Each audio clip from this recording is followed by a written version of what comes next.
Esse é o sapo John. John tinha um sonho. Ele queria ser um sapo famoso. O sapo mais famoso do pântano, John, se imaginava sendo famoso no pântano, criando vídeos e fazendo os moradores do pântano rirem com seus vídeos.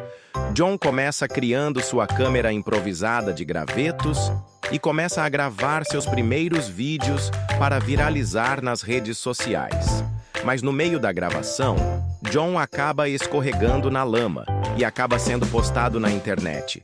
Depois, John começa a usar pólen das abelhas para se maquiar e ficar bonito nas gravações. John começa a fazer vídeos de ASMR em seu canal para ganhar seguidores. Um dia a garça convida John para gravar vídeos juntos. E assim John e a garça ficam famosos nas redes sociais.